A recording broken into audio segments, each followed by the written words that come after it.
Welcome to Private Club Radio, your weekly source for industry education, news and discussion.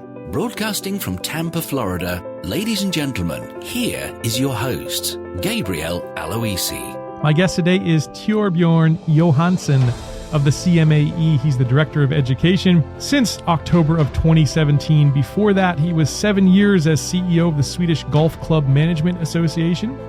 He's also spent 5 years at the Swedish Volleyball Federation as sports director and 5 years as Secretary General at the Swedish Rugby Federation.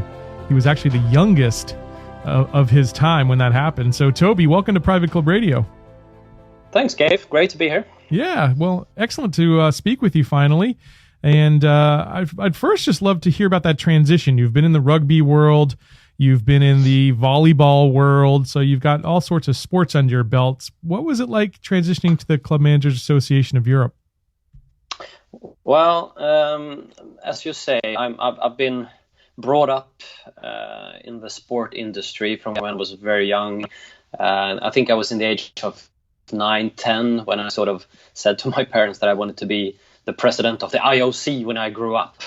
So cool. I've always had a sort of I've always had some kind of focus on working at an international scene within the sports industry.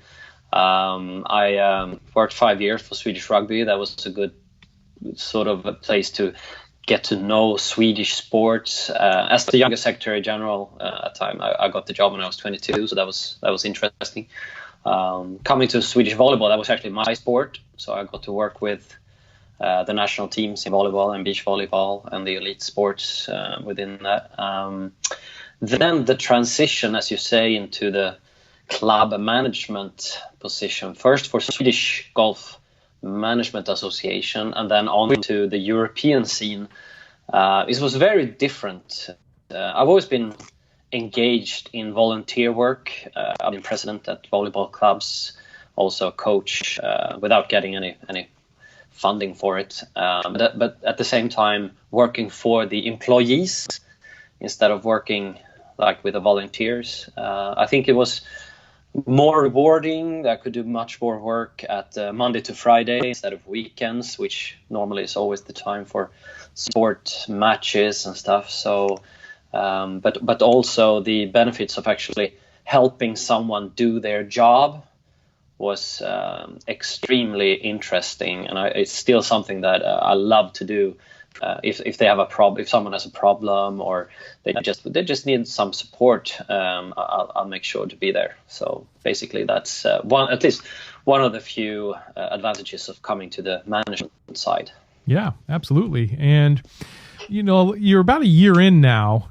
You started in October of 2017. It's now September 2018. So you've got about a year under your belt.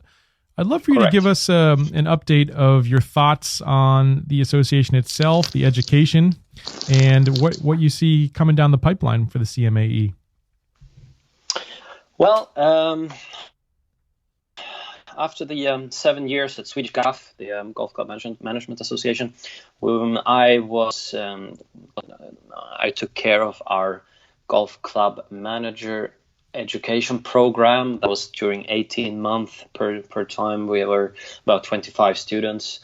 I've done that 3 times, and then I come into the CMAE Europe and looked at the MDP, or in America it's called BMI program, that we work together with.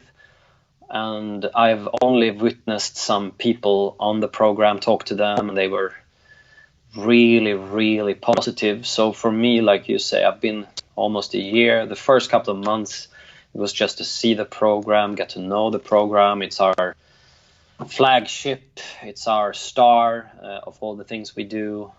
And it's been a great journey to become a facilitator for the program. It's fantastic, and to see how the people develop from Monday to Friday during those 5 days and become a member of our tribe. That is just it's just amazing sometimes.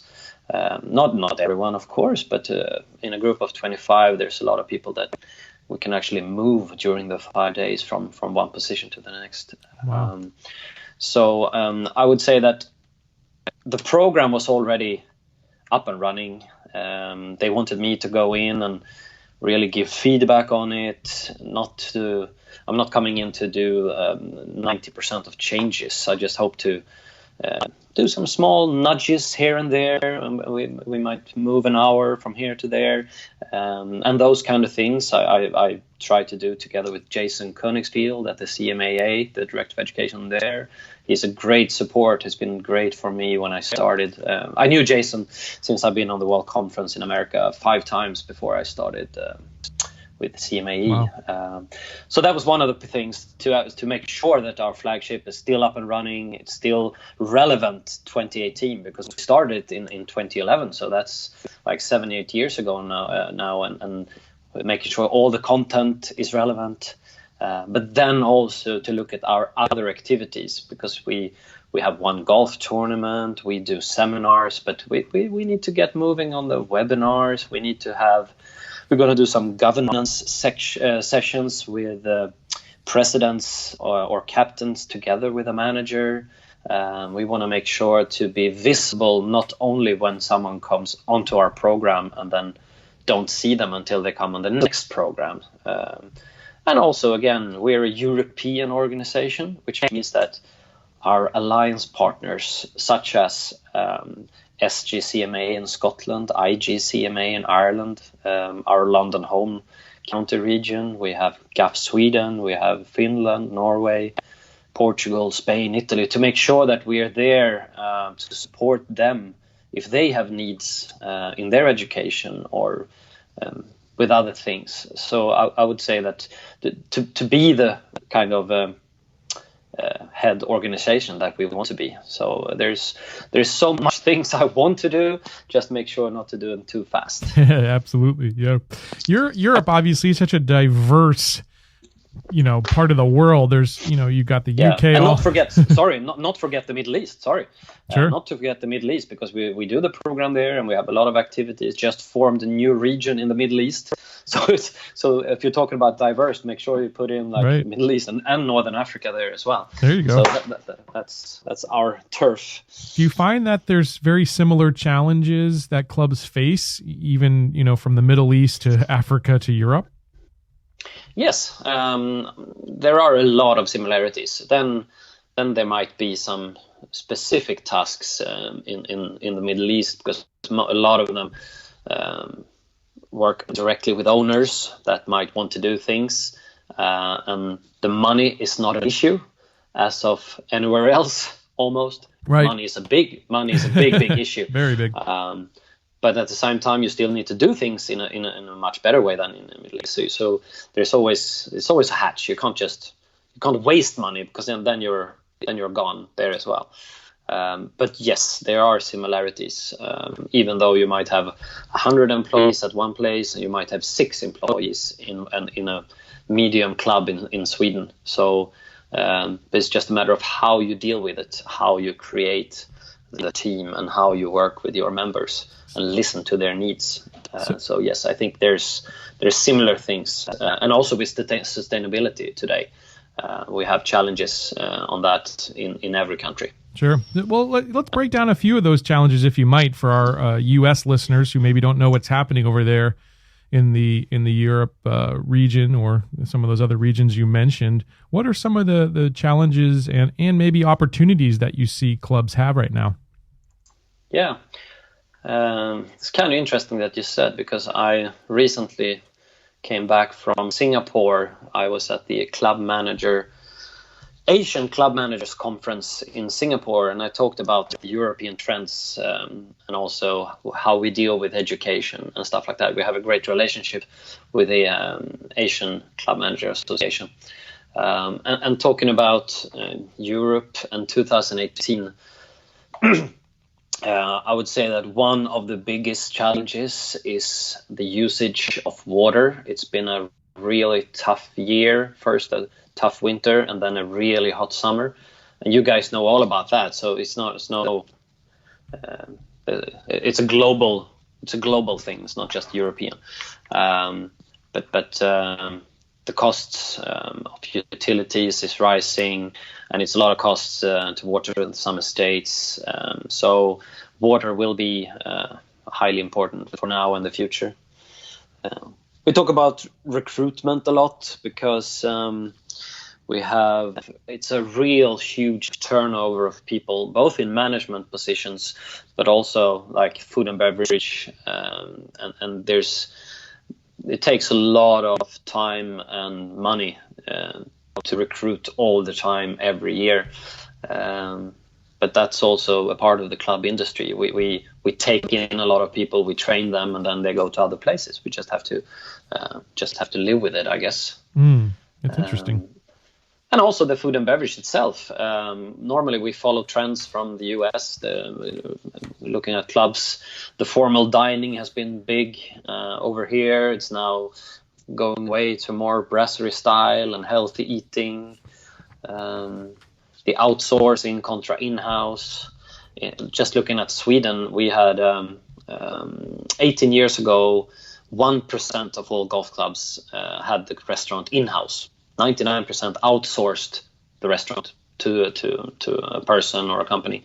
Today, it's over 20% have it in-house, and it's growing. Wow. To make sure that you use your staff in a better way. You can use the person in the kitchen, and then they can use them in the shop, and they can go clean. So you can actually, instead of having too many people, you can do it yourself. And also looking at having the restaurant open from morning to evening, because if you only have open the restaurant from like 10 to 3, then it's not much used from the member side. Yeah. That has been the case at many places. Sure. Because of if a restaurant owner only can see, I get 250 lunch guests, but then at dinner it's only 22, so I'll close for dinner instead. But I mean, that's not healthy for the club. Right. So, interesting. So, doing all this traveling, going to Asia, to the Asian club managers, coming here to the States, what have you found that Europe is really doing right? Well, we're getting there. I would say that we have a fantastic product for such a small price if you compare to America. Also, if you compare to Asia, the amounts that people pay, especially like in Scandinavia, where you get a full membership at a very nice golf club for about US dollars. Let's say it would be $1,000. That's a year. That's the full year. You can play for free after you pay $1,000. You get free access to the club, and you get to play all the golf you want. End of story. And what you get with staff and what you get for the quality of the golf course is fantastic. So I would say in certain aspects, parts of Europe it's just great compared to the price you pay. What we don't do good is the private members club or city clubs in most parts of Europe. We have the city clubs in London. They're fantastic in England, but not much outside the UK and Ireland. But some parts we do really well, and the Mediterranean with the climate, which is also a bit like US, really good. I would say that we have facilities that could at least match some of the facilities in the US. So I think we're pretty good at listening what the member wants in Europe. Yeah, absolutely. It sounds like it. And I'm always shocked by the prices when I hear the guys in the UK talk about what it costs to join a club, or how they do some of these tokens and whatnot that we've had on the, some of the gentlemen talking on this episodes. City clubs, yeah, they're a big possibility, especially in Scandinavia, I guess. Is it anyone investing in maybe creating some of these things over there? No.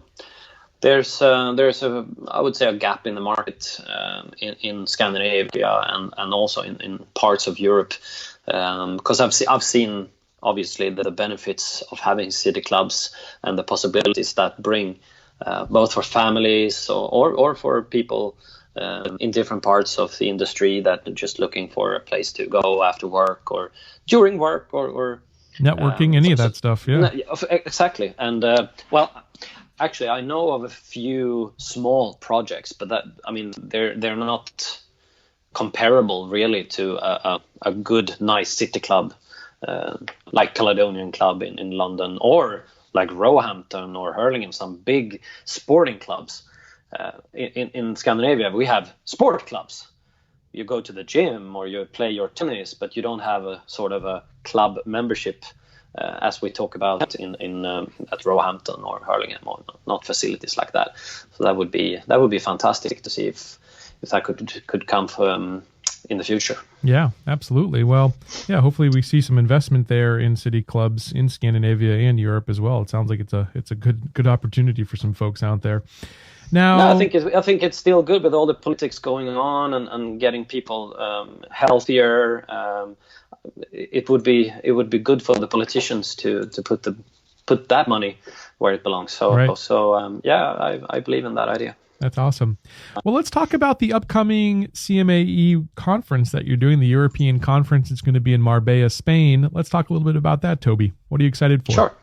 Sure.